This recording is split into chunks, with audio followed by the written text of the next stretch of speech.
Hello, welcome to TrueHoop with me, Jarod, Hector, and Coach David Thorpe. How are you, sir? All is well. In-season tournament time. I know you're excited. Yes, it's exciting. Semifinals are here in Vegas. The teams are all there. We'll get to breaking down those matchups, talking about what propelled those teams past their quarterfinals into the semis, and what should be, again, a great Final Four. And, Adam Silver, again, has got to be happy with how this worked out. New things are always met by humans with resistance. That's just how we are wired naturally. Not me, of course. I'm like, let's see if it works. And it did. And of course, as we talked about before, it'll likely evolve a bunch of times in the coming years, but very happy with what we have so far. Do we have ratings yet? So I know for sure the Suns-Lakers game, same game time slot the year before, up 89%. No surprise. So, look, and we'll talk about this more, but LeBron said it. All these guys said it. You give us, the most competitive dudes in the world, something else to compete over, well, we're going to fight. You might as well try to win the thing. That's just how these people are wired. And so it's really cool to see everybody going after it and trying their best to win it. We will start with Ask Coach Thorpe, as usual. If you, our listeners, want to get involved and tap into Coach Thorpe's big basketball brain, please send an email to TrueHoop@TrueHoop.com. That is TrueHoop@TrueHoop.com. All right, David, this first question is from Jay, and he's talking about the use of statistics in evaluating basketball players. Traditional and advanced stats have become pivotal in analyzing player performance, but he finds there are discrepancies when comparing players based on numbers. An example he points to is MVPs like Steve Nash, 04, 05, 05, 06, and Stephen Curry, 2014, 15, and 15, 16. In my view, he says, they're clearly superior to players like Tyrese Halliburton this season, yet the statistics sometimes suggest otherwise. Similarly, Jay perceives that Derrick Rose during his MVP season as a more impactful player than a current player like Tyrese Maxey or De'Aaron Fox. But again, the numbers often tell a different story. In your opinion, how should we approach these comparisons? What is the best way to utilize both traditional and advanced statistics to accurately assess the true impact and skill level of players, especially when comparing slightly different eras? Okay, before I forget, I have something to say. We'll come back to it after I answer these questions about the competitiveness and in-season tournament, okay? Well, I'm not sure which stats he's referring to, so I'll do my best to break it down like this. First of all, there are discrepancies between advanced metrics currently. I want to get some really much smarter people than me on the show to talk about why cleaning the glass and dunks and threes and some of the NBA.com stuff don't all mesh. Luka's amazing in some, not in others. Like, let's hear why. What's going on with that data? I don't know where Derrick Rose doesn't rank higher than Tyrese or Tyrese Maxey. I don't know what metrics he's referring to. I can tell you that traditional statistics don't tell us a lot contextually. If I can see points per game or I can see field goal percentage, I can learn something from that. But I can't really see impact on how the game is going because it's about the team scoring, not just you scoring.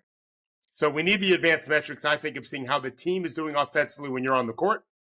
How is the team doing when you're on versus off? And then, of course, half the game is defense. And we have so little counting stats for defense. We have to have advanced metrics for that. So the era comparison is challenging. I was just texting just now with our friend Seth Partnow, the article we wrote about how the Pacers are the Rockets 2.0. He wrote me, I'll do you one better. The Pacers are the Nash's Suns 3.0. I'm like, oh, it's good. I've been saying Nash is Halliburton's Nash, so that's good. But those Suns teams, I believe, if we looked at today's pace metrics, would rank last by a lot in terms of speed of the game. So we're getting a lot more possessions now. And so it's tough era to era. We have to look at per 100 possessions and then recognize, and not to get political, but I'm a pragmatic person. So while I can criticize Thomas Jefferson and those George Washington for being slave voters and whatever, I also recognize that if they weren't, they would be in the minority. And so that again, not at all absolving anyone of owning people, but we always have to consider the eras, whether it's the hand check era and the illegal zone defense error and blah, blah, blah. It's challenging. So the waters, to think the waters won't always be a little muddy is a mistake. There's always going to be some muddiness there. So I would argue, though, on behalf of the data people, they're spending a lot of time building these advanced metrics. I really trust them, Jarod. I think you do too. Of course. We do cite them all the time. Yep. And let's understand that the comparison of players through different eras is always going to be a little bit a bias. We can't really come up with a fair metric that I can see that allows for all the changes in the way things have played and so forth. And so it's for debate as much as anything. I think you're so right, David. And I'll add to that So it's because you're talking about a variety of different things, right? And there's such an emotional connection and tie that many people and fans have to this game because it is an emotional game, particularly if you are a fan, right? If anybody ever tries to discuss Allen Iverson with a true Allen Iverson fan, it's a very difficult conversation to have with them because Iverson means so much to them emotionally, right? And so they're arguing emotion and how he made them feel about a variety of things versus, okay, but when he was on the floor, what did his team do, right? And that's what you are always trying to do, which is you watch games very differently than most people. You say, okay, how are you affecting your team winning? Yeah, I see that you did that awesome Hezzy pullback. Great. Outstanding move. Did that help your team win or did it not? All right. And how do I interpret if it helped your team win or not? And it's sort of looking at the advanced numbers to tell you that. One of the great things Henry Abbott told me a long time ago is you have to be curious. And that's what I am, right? You have to be curious about something and then what's going to tell me the answer? I don't know what the answer is. I'm just curious about what is the answer. And my favorite example I use for this, David, is Tim Duncan and Kobe Bryant.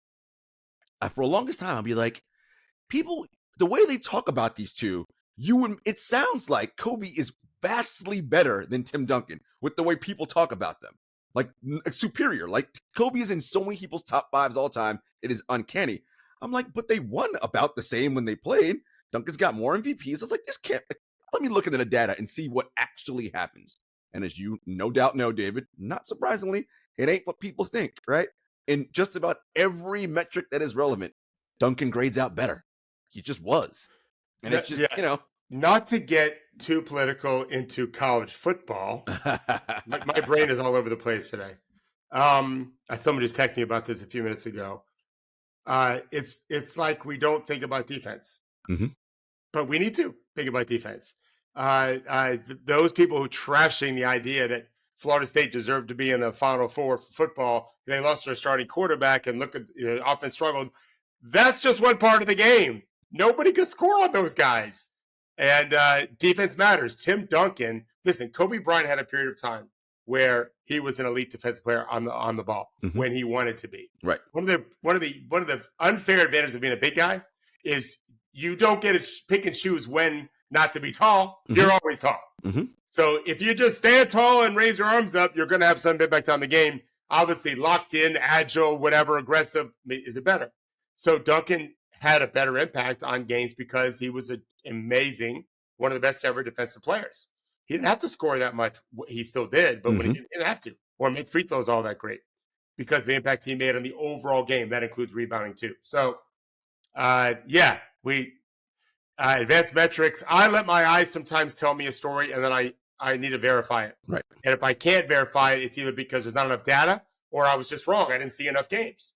Right. It's just we're such prisoners of the moment all the time, and we have to get out of that. We have to get out of that. Yeah. And it's hard. I want to admit to the fans, it's very hard not to be a prisoner of the moment. Right. You saw this amazing thing. You're like, this has got to be the greatest thing I've ever seen. It is for some. My brothers love to think they know more about basketball than I do, which is okay with that. They love basketball and they're not dumb guys at all. And they played the game and they followed it forever. But they're very much fans like anyone else. And they'll see a team play. Oh, that team sucked. That team's good. They saw one game. My brain doesn't even just think about going there, other than to say that team played great that game or played poorly that game. How else have they played these other games, and where do I think they can project? As it's just, I've been doing this a long time, and as a coach, we shouldn't be prisoners of the moment because that's a recipe for disaster. Yeah. As a coach, absolutely. Yeah.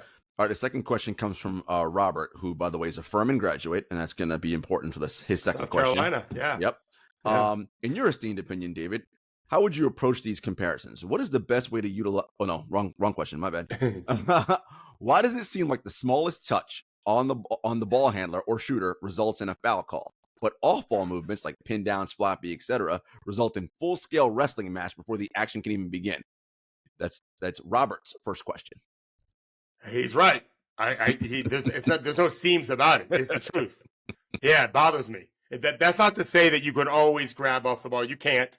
I do tend to. By the way, it matters who you're grabbing. Yes. Right. Don't grab Duncan Robinson. Don't grab a better player. Mm-hmm. Yeah, you probably can grab Duncan more than grab some of the All-Stars. Which is a message I send players all the time: is you can't be grabbing that guy. Look who that is. That's a foul. Grab the other guys, then you're fine.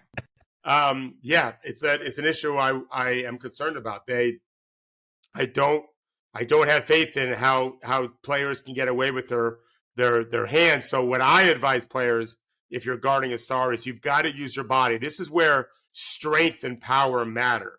You cannot grab guys, but if you've ever played basketball at a high level, the big bodies, and I mean guards too, they can impede you without them touching you physically with their hands because of their size, their arms, their legs, their hips, their shoulders, and they tend to get away with more. Not everything, but they get away with more.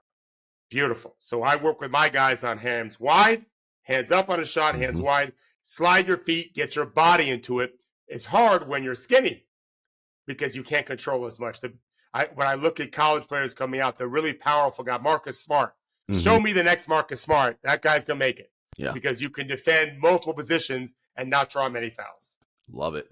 And so this is a second question from Robert, the Furman graduate. He wants to know, David, to tell your story or your connection to the Citadel again. My dad was the Citadel. Yeah, my dad started college when he was 17, so it was 1957. He was a Citadel grad. What's cool about this is, I probably never told this story before. My favorite player growing up until Magic Johnson, which came out when I was 14. I'm just 2 years younger so than Magic. Was Jerry West, because my dad told me a story when I was like 7 years old that he saw Jerry West play in college against the Citadel, and he was an All-American from West Virginia, and I like The Color Purple, not the movie. I love the movie and the book, but the color purple, the actual color purple. So yeah. I like the Vikings and I like the Lakers, and Jerry West was a Laker, and my dad saw him play, and so I fell in love with basketball. That's really why. Citadel, Jerry West, Lakers, color purple. Here we are today as Coach Thorpe. That's how it began. But yeah, my dad was at Citadel, and I was lucky enough to go. I could never go with him when he was alive. We tried to work it out a couple of times. It didn't. I'm very disappointed. It's a small place, by the way. But I was able to go while he was still alive with my own family. We all bought mugs and hats. I got a hat, a shirt. I've always had a Citadel hat. I never wore really a Gator hat growing up. I wore a Citadel hat. And I wore, my dad had his like the alumni jacket, not alumni, cadet jacket. That was a nice warm jacket. It gets colder in Charleston than it does in Florida. And so when I was in high school, my dad and I weren't great friends then, but unconsciously, I'm sure there was something clicking. And I wore my dad's Citadel jacket my whole senior year. I didn't wear my Letterman's jacket. I wore my dad's jacket anytime it was cold in Florida, which wasn't a whole lot. I really wish we still have it. We can't find it. I loved it. I think my brothers lost it. Sons of bitches. Sir Ricky lost it, son of bitch. Son of bitch. Love it. I'd wear it for sure now. Yeah. That's a great story, David. All right. This last question from Daryl. He's wondering about the trade talks surrounding the Golden State Warriors. He would like you to go over your outlook on Klay Thompson versus inserting Moses Moody in the starting lineup. Klay has been a great start for Golden State, but would it be a better move to have the younger Moody in your starting lineup going forward? I think it should be experimented with. I've not looked at the numbers. I know that Steve Kerr admitted recently, I should have played Moody. You stuck with a brand name, and I get it. Like, I don't typically believe in brand names, but these are brand names that Kerr has a right to believe in.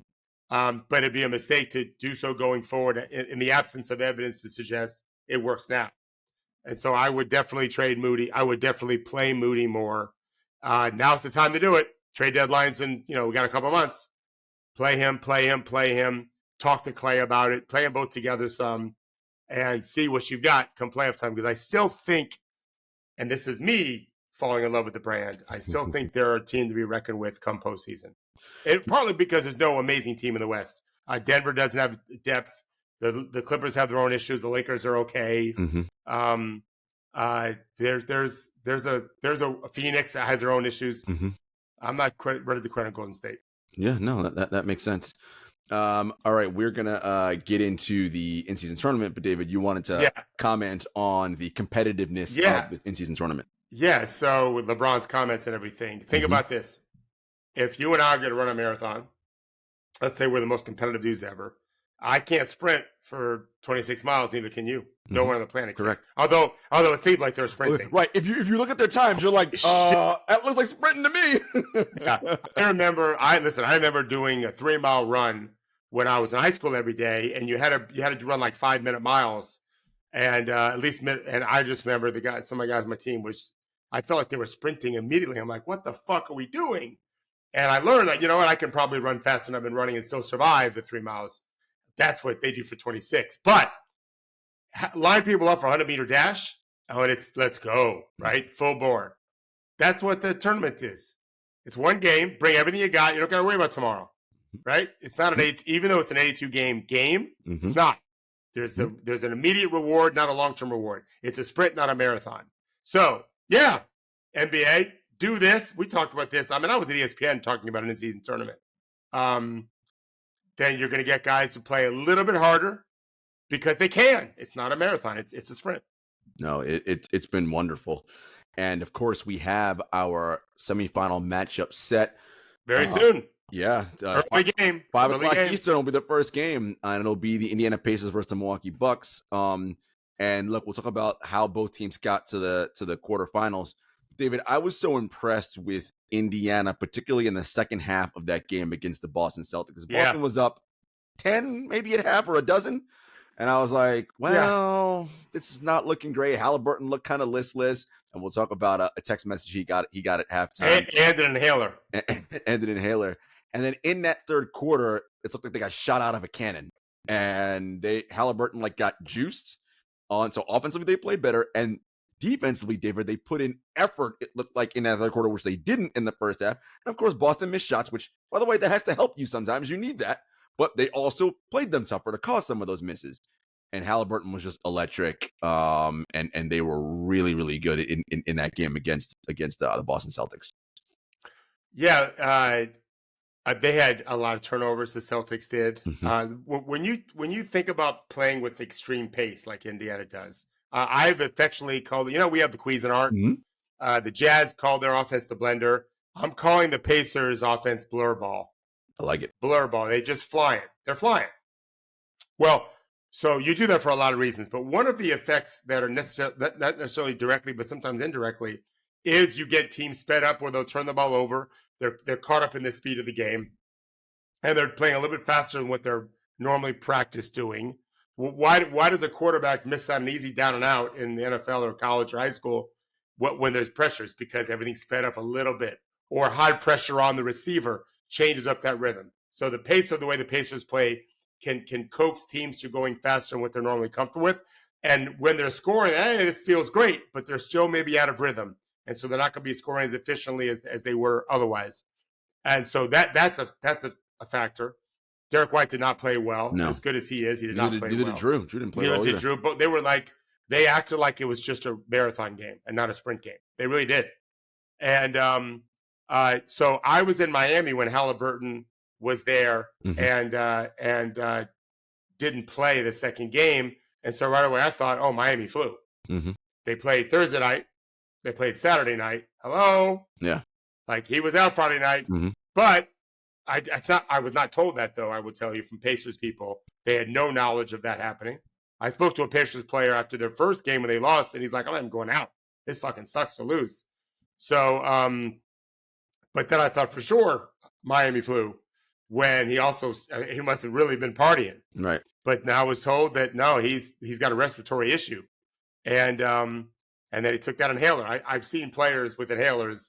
It's like cheating. Open up those lungs a bit. You breathe. Yeah. Hey, we can breathe. Look how much better I can do. And so, yeah, he was incredible, but it wasn't just him. And I Right. wrote about him You today. did. The guys played, they played really well. They're capable of doing that. And the Celtics were missing KP. And this is something we talked about, I think, even before, if I remember right. The Pacers are really bad at paint protection, Mm-hmm. rim protection too, but paint protection. They give up more points than paint than anyone. And KP matters. He rolls more. He can post some. He can be around the rim and turn a loose ball into a bucket or a dunk or a foul. He wasn't there. And I thought that those factors played into Indiana kind of routing him in the second half and really running away with it. And in any one game, that team, that team can be really special offensively. They're a tough out, and we learned not only did he get an inhaler at halftime, he got a text from his trainer Drew Hanlon at halftime as well. I remember in our TrueHoop group chat, I sent that what Hanlon said to Tyrese in the text to David, and I said, David, if Hallie was your player, what would you have said to him after halftime? And you're like, the exact same thing. Really? I don't remember that, but that sounds like me. And that was that Tatum was hunting you out aggressively and going at you. At some point, it's just about competition, right? You got to go back. Got to fight. You got to fight, and you're not fighting. And he started fighting that third quarter. Yeah. A couple of things on that. So good job by Drew. Good job by Tyrese. Good job by the Pacers to allow it to happen. When you're Tyrese Halliburton, what are they going to do? Hey, you can't have your phone. I would tell our listeners, I don't really talk about this much, but I do a lot of that during the season to players. And I don't reveal publicly. I don't care how good they are. Tyrese can do it. I've asked my players never to do it. Drew is a different person than me. For sure. He is very open about who he works with, and I just am the opposite. I keep myself private. But the players want help, and people like us know what we're doing to help them play better. And the team should just say thank you. The Pacers should be sending Drew a text. Thank you. We're all going to make more money. How much they get paid minimum? Now $200,000 for this one, I think. Is it? I thought maybe it was 100, but I don't really know. I think 200, or the loser gets 200. It might be 100, and the loser gets 200. Yeah. The loser of the final gets 200. Yeah, right. So whatever, you just made everyone $100,000. Everyone should be texting Drew, thank you, and whoever invented the inhaler and had the idea of giving it to Tyrese. Yeah. Because he suddenly had this spark, and we wrote about him today that he goes nuclear sometimes. He does. He doesn't have to go as much as maybe Harden did for Houston, but he does. He can, and probably will more going forward when he realizes, like, I am Superman. There's a walking the path aspect of this that I can. I mean, he's making shots. Sometimes I watch Tyrese play and I feel like Steph Curry. Like when Steph was first doing this, like, what the fuck is going on? Tyrese is that way too. He is. He's just an amazing. He's 44% from three on volume, and he's 4 straight seasons over 40. This is not an accident. Yes, he is that kind of shooter. And I now teach Tyrese Halliburton stuff. Ooh. If you want to know what it is, I'll tell you. Yeah, tell us. Yeah. So Tyrese isn't very quick. He isn't Derrick Rose or Russell Westbrook. Not even close. John Morant. Different worlds. But because he's such a great shooter and he's such a good with the ball, he does a very good vertical attack, vertical step back, vertical attack. It's like a saw. And if you jump too far backwards to protect the rim, he jumps back to shoot the three. And then as he brings you back to shoot the three and you rush out there because he can make that, he jumps by you the other way. So we work on that all the time now with my players. Yeah. Yeah. They don't make it as much as Tyrese does. But ideally one day they will be. They will. David mentioned his piece. The Indiana Pacers are basically the Houston Rockets. And he said that Seth could do you one better. They're the Nash Suns. So basically, if it is that idea that you have an offense around a heliocentric star, right? Steve Nash in Phoenix, James Harden in Houston, Tyrese in Indiana. One of the great things about your piece is you make the huge distinction about the pace difference. Not only adjusted to the era, Phoenix will be last today. Houston is from this era. They played slow because James Harden is a master, sort of a surgeon, right? When he's out there. I see what the play is. Boop, boop, boop. Let me go here. Tyrese does it at blur ball speed. And David, he doesn't turn the ball over. Yeah. He has a 6-1 assist to turnover. That's fucking incredible when you're playing at 100 whatever billion possessions a game. I was talking to a really, really talented NBA player who makes 5 to 10 passes a game, not assists, passes, that I don't see how he sees it going as fast as he plays. And I said, if you had been raised in a different household, you would have been maybe an amazing speed chess player. They're just their ability to pattern recognize and react is extraordinary. So Tyrese has that, but he also is quick to get rid of the ball in transition full court. And then that's why they benefit from racing. And then if they don't have it in the full court, well, then he plays Harden ball in the half court, and he dictates what's going on. He isn't a connector. He's an assist guy. He's going to shoot it or pass it for the assist. He typically is going to move the ball for the Gretzky. That's just not how Tyrese plays, and it works out really good. They're raising offense. They're getting contributions from others and need it today. I don't think, boy. Milwaukee could use Jrue Holiday right now for today's game. Got that right. And we'll get to Milwaukee in a second. Yeah. I have a question for you, David. Yeah. How does your processing speed and your ability to process quickly, how does that play into your lack or your increase of turnovers? Because at that pace that the Pacers play, turnovers should be just inherent because that's just so fast. I look at, and we'll talk about this game later, the Phoenix LA game. Phoenix don't play anywhere near the pace of the Pacers, but they turn the ball over like it's going out of style. Like, is it because Tyrese is just so much better at processing, or is he a better passer? What is it that causes him to do that without turning the ball over as much? Yeah, well, number one, it's great ball skills. You have to be able to really handle the ball well, and you got to stay out of dangerous spots, sideline, baseline, that kind of thing, traps. Avoid the trap. If you know they're going to hard hedge, Miami likes to hard hedge or even blitz it. Hard hedge. They like to meet you at the point of attack. Sometimes they'll blitz. So it's coming. Reject it. Don't let them do it. So those are IQ parts. And then, I just think that as he's attacking, he can read the game. He's reading the matrix. He's reading it at full speed. I know where LeBron does this. Mm-hmm. I know where this guy's rotating and where this guy's going to come from. A lot of these, he's not alone. You'll see a player drive the angle. So like the angle towards the block. And they know as they're getting towards the baseline, they want to hit the drift guy in the corner. But they also know that the defense knows that. The defense is sending their guy down to take away that drift pass, the hammer pass, whatever you call it. So they contort their bodies and throw it to the opposite wing. It's amazing. And it's also commonplace. Not commonplace in high school. Not nearly as commonplace in college. It's very, very normal in the pros, Europe too, where they just know you're going to make that rotation, so I'm going to hit. But the smart defense sometimes won't, and they'll stay home on the wing, and the player will read it and hit the corner guy and get the wide open three, which means the defense fucked up because that's the shot you have to take away. So, they're just processing and also pattern recognition, training for that, practicing that, drilling that helps too. No, it's amazing stuff. All right, David, the Bucks will be their opponent at 5 o'clock Eastern this evening. David, they were white hot from three. I was like, is anybody going to miss from three on this team? No. And it's a math problem. I was like, it's just the Knicks don't score enough points to when you're they get overwhelmed. I was like, this game's over. I literally was like, you got a math problem. These Jalen Brunson contested twos. Nope, you're gonna lose, and they ended up getting blown out. And they showed you a glimpse of what they can be, the Bucks offensively when they're humming. Chris Middleton played well that game. He's playing well. Malik Beasley was shooting lights. I was like, look, if they're doing this, you got a lot of problems. What did you like out of Milwaukee's game against the Knicks? What I liked most was Giannis, I think, took 1-3. And he seems to be embracing this season the Giannis that won a championship. He shot more threes then than now. I think he's down to 1.8 threes a game. You can look it up. Which is good. You don't need to be shooting threes. Nobody can guard him in the paint, and he doesn't make that. There was a lob play. Have you seen this video? Someone compared it to like Giannis going Space Jam mode. Oh, yeah. Yeah. He is a challenge to deal with in the paint. And that's a problem for the Pacers. Yes, for sure. This Giannis, and Dame looked great. Yes, he did. The Bucks just shot great. Yep. Like you said, I broke up all of Dame's shots down today. He's speed is back as it was last year off the dribble. And so you've got to guard him out there. And so he can zoom by you. He's under control.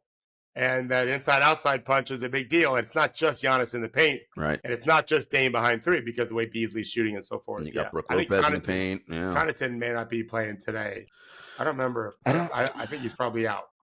So let's talk about this matchup. Talk about Indiana. Indiana is the number one paint offense, but they're the worst paint defense. Yeah. Right.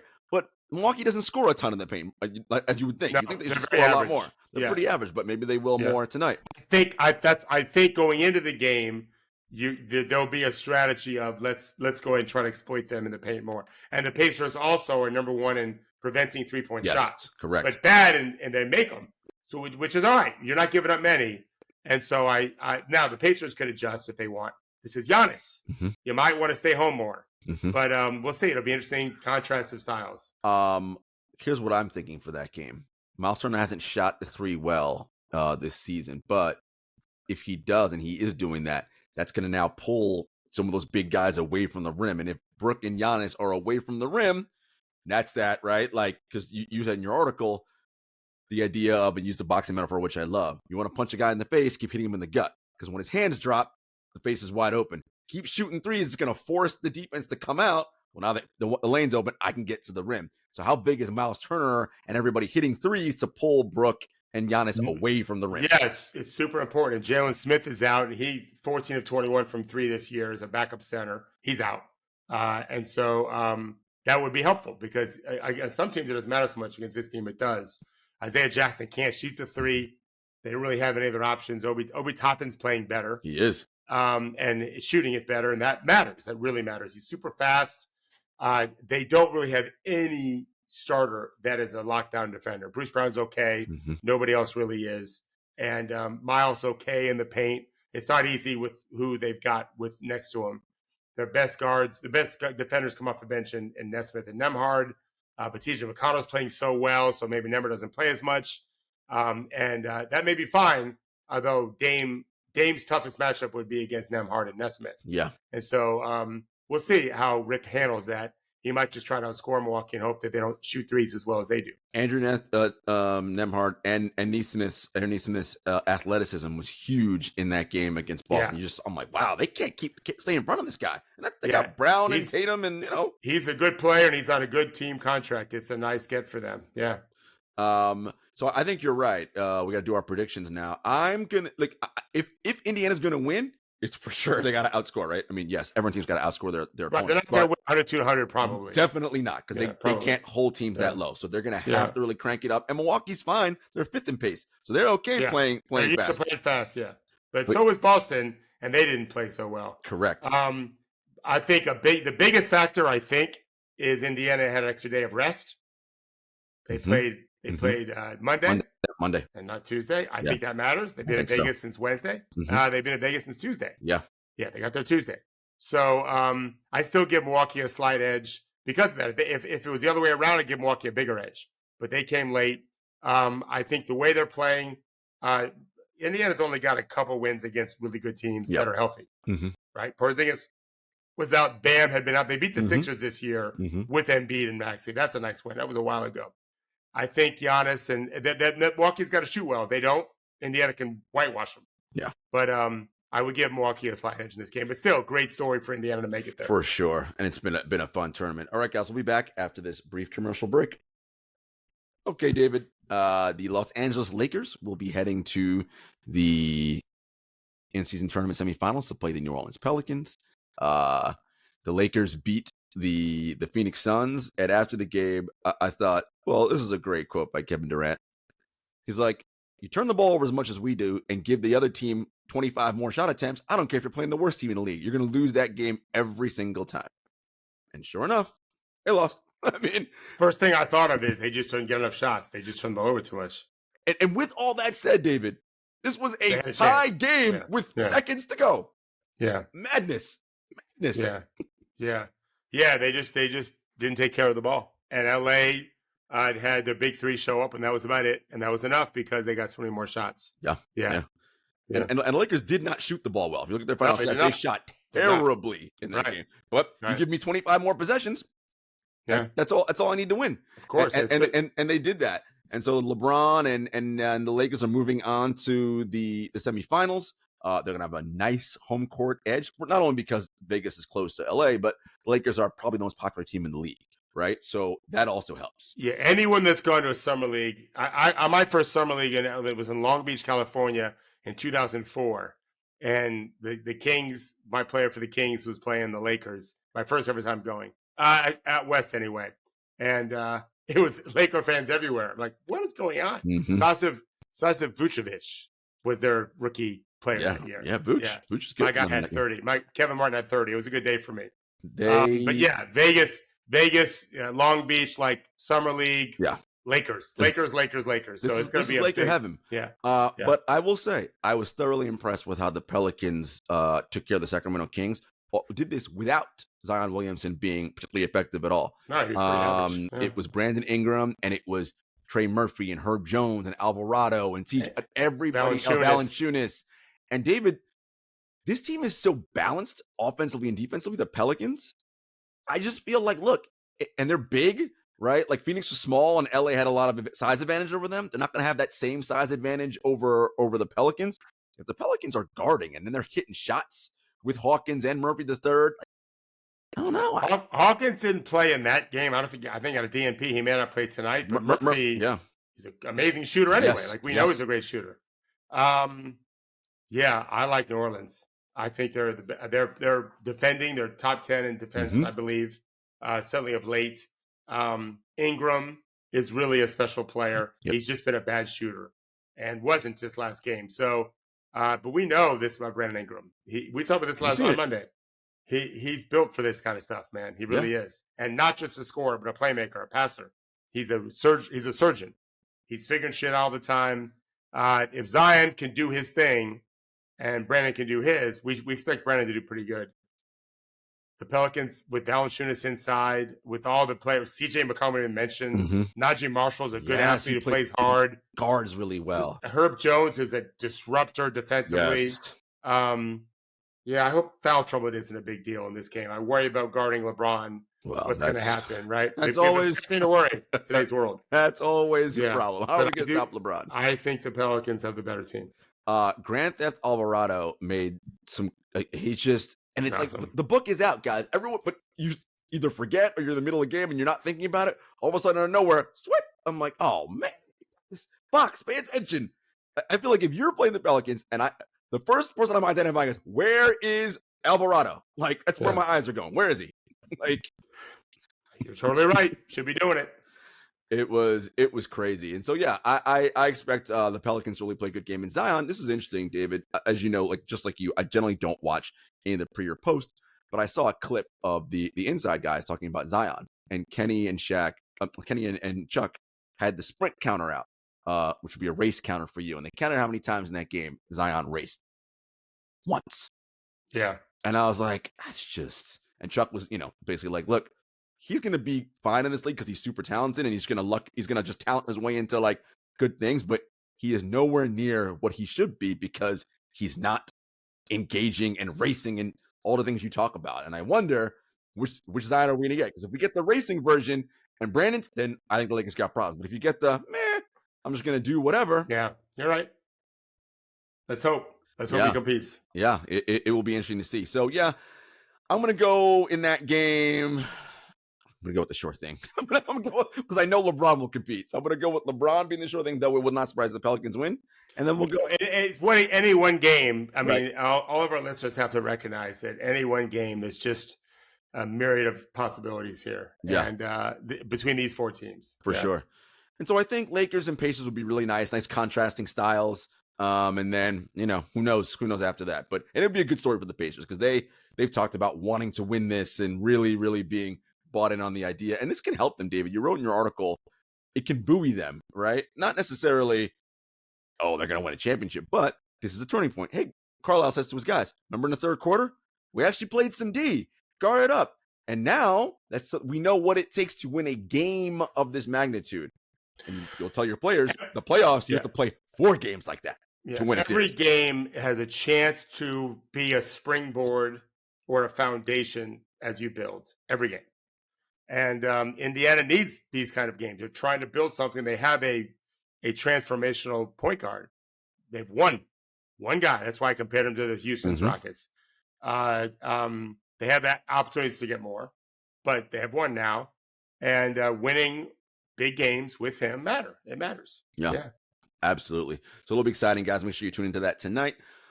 David, did you happen to see Luka's game last night against? I mean, it's the Jazz, and the Jazz didn't. I did watch it. Yeah.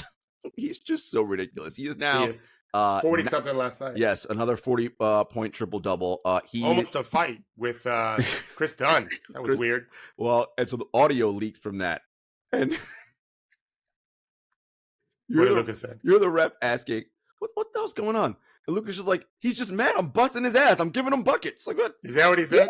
Yeah. By the way, Chris Dunn is an unbelievable defensive player. And then Dunn, you could see him be like, I mean, yes, sometimes. I had the mute off. Yeah. I had the mute on. I didn't listen. Sometimes I wondered what was going on. I should have put it on. That's sometimes a dude just is busting your ass. Like Luka was smiling the whole time. It just happens. Yeah, Luka's a joke, man. What are you gonna do? Like it just happens. Like what did Jason Kidd get so mad at Tim McMahon about? Do you know about this? Oh, this is a little while ago, right? It was. Yeah, maybe a week ago. Yeah, and he wanted Tim to. He's like, Tim, if you write more positive things about us, like you'll see. We did so much negativity in the world. And I'm like, oh, Jason, like, no. Your team is bad. And they were bad last year. Like, and look, I'm not putting on any capes for Tim McMahon or anybody, but look, a media's job who covers a team is to report and write what they're seeing. And you guys were bad.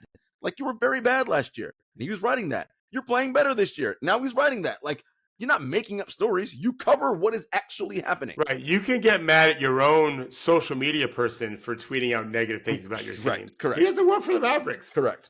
Yeah. Okay. I didn't know about that. All right. Yeah. No, but Luka. So Luka's now 9th all time in triple doubles. He just passed Larry Bird in way fewer games. Surprise, surprise. Yeah. And he tied Wilt for the for 4th most 40-10-10 games. He's only 25 years old. I know you said he doesn't play defense, so whatever. You're not. His metrics are really bad defensively this year, like atrocious, I think. But his offensive metrics are. It's a joke. Yeah. Are we? Are you saying they should fire Jason Kidd? Is that what you're going to say? Well, we listen. And the thing about that is Jason Kidd, who's known as he understands and knows defense. So I don't understand because there's a whole lot more to coaching than that. Yeah, and maybe it'll turn it around. They had a big win against Utah last night. They won by 50 last night. And I mean, Utah without marking in and come on, Utah was trying to lose games clearly. Yeah. But this is about holding Luka accountable. Why can't Jason hold Luka accountable on defense? Well, not just Jason, but you saw what Hanlon did with Halliburton. Yes. Like someone on Team Luka has got to get him to play better defense. Yeah, whoever that is. Yeah. Because Jason's not going to sit him out. And that's the way to get anyone to do anything is sit him down. You can't sit him down. And Rick couldn't get him to commit on defense either when he was there. No. Mm-hmm. No. Well, apparently not. Well, we shall see. Anyway, extraordinary game by Luka last night. He is something special. All right, guys, you know what time it is. Top 5. David warned me ahead of the show. He's like, you're not going to like what I'm doing in top 5. I said, oh, listen, it's fine. It's fine. It's fine. Listen, teams are jumbled up right now. Some are playing well, some are not. I almost chose not to play at a protest that we can't get 5 teams that really look the part. I agree. But so I'll do my best. All right, who's your 5 line? In 5th place, I have the defending champs. See, we've been doing this way too long. Nuggets for me, and I have slash line the Bucks. See, they're my number 4. I know they've been playing badly of late, but they're still 7-3 in their last 10. Sixers are my number 4. They're my number 2. Who's your number 3? Minnesota. OKC is my number 3. OKC would have been my 6th spot. It was them or Denver for 5. Yeah, we have the same top 6 basically, just different orders. And then Wolves are my 2 because they're playing. Wolves are my 2. They're playing so well. Okay, yeah. You're not wrong. And I still keep the Celtics 1. Yes, they lost to Indiana. I know. There's one game without Porzingis. Correct. Yeah, they're still very good. If you wanted me to do what college football just did and project the future as if I could really see the future, which is not how they're supposed to be acting, I don't believe. Right. Although I think I'm wrong on that. I think they are supposed to consider that, which is stupid because they're not any good at it. I'm good at this. I can project the future. Who the fuck are they? They can't project the damn future. Porzingis out for the year. I would not have Boston number 1 in terms of projecting them, but he's not. He's out for maybe another game or 2. So they're not my number 1 still. David, the last thing before we go about the Celtics. They have this, and it's happened over the course of not counting the title year where they went to the finals. I mean, I think Tatum just was tired and hurt, and they couldn't perform in the final game. The Celtics in the playoffs kind of have this habit and this way of being a bit too casual at times and taking their foot off the gas and not going for the kill shot. And I feel like some of the things that happened like that we saw in that India. Yes, I'm not saying that's the reason, the only reason. Indiana played better in the second half for sure. So it's kind of like, oh, we're up 12, cool, we're good now. They have a little bit of that in them. Do you see that? That like, we're good, we're gonna coast now. I don't think it's as pronounced as that. I think that there is a human nature is to get casual about things, and that's where coaching comes in. But it's also where leadership comes in. It's also where a player has got to get his guys to recognize there's nothing else but this possession that matters, and we can't take our eye off it. It's all of these phrases, but there is a truth to that. The best leaders are really good about that. Keeping, we live in the moment, one moment at a time. Yeah. So it'll be interesting to see how that plays out. All right, guys, enjoy the in-season tournament semifinals and the championship game on Saturday. We'll be back on Monday.